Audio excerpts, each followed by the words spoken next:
व्रत कथा। कार्तिक पूजा।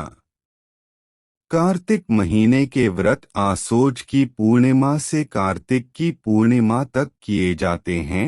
इन दिनों गंगा स्नान का विशेष महत्व है। नेकर कुंड कथा। पौराणिक कथाओं के अनुसार एक सास बहू ने कार्तिक स्नान करने का निश्चय किया। सास कार्तिक नहाने तीर्थराज जाने लगी तो बहू ने भी साथ जाने की इच्छा प्रकट की। सास ने बहू को यह कहते हुए मना कर दिया कि अभी तुम्हारी कार्तिक नहाने की उम्र नहीं है, तुम बाद में जाना। यह कहकर सास तीर्थ चली गई। सास के जाने के बाद बहू ने कुम्हार के यहाँ से 33 मिट्टी के कुंड मंगवाकर रख लिए। वह रोजाना रात्रि में एक कुंड पानी से भरकर रख लेती और सवेरे जल्दी उठ स्नान को छत पर उल्टा रखकर विधि विधान से पूजा करती। इधर एक दिन सास की नथ नहाते हुए गंगाजी में गिर गई। उधर बहू हमेशा की तरह नहाते समय बोली, सास नहाए उंडे मैं नहाऊं कुंडे। उसी समय अचानक गंगाजी की के कुंड में आई। उसी में उसकी सास की नथ भी आ गई। बहू ने कुंड में आई नथ को देखा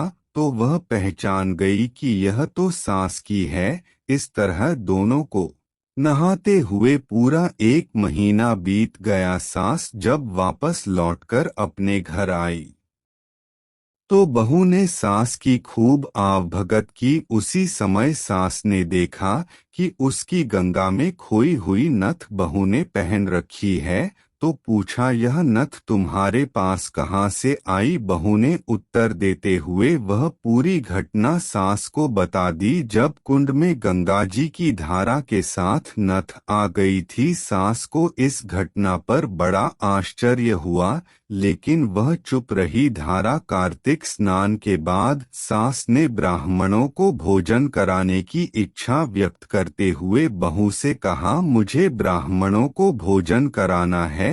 इस पर बहू ने आग्रहपूर्वक सास से विनती की कि मांझिया 4 ब्राह्मणों को भोजन कराना चाहती हैं तो 2 मेरे भी जोड़ दें, क्योंकि मैंने भी कार्तिक स्नान किया है। बहू की बात सुनकर सास ने फिर प्रश्न किया, तुम कहाँ कार्तिक नहाई हो? गंगा तीर्थ तो मैं जाकर आई हूँ। तब बहू ने सासू माँ को छत पर ले जाकर वह कुंड दिखाए जिसमें उसने कार्तिक स्नान किया था। सास ने देखा कि मिट्टी के वे कुंड सोने के हो गए हैं। यह देख सास ने बहू से कहा, यह तुम्हारा भाग्य अच्छा है जो गंगा की धारा कुंड में आ गई। सारे कुंड सोने के हो गए। मैं तीर्थ गई थी लेकिन वहां भी मुझे कुछ नहीं मिला। तुमने सच्ची श्रद्धा और भक्ति से कार्तिक स्नान किया है, इसलिए भगवान ने तुम्हें इतना सब कुछ यहीं दे दिया।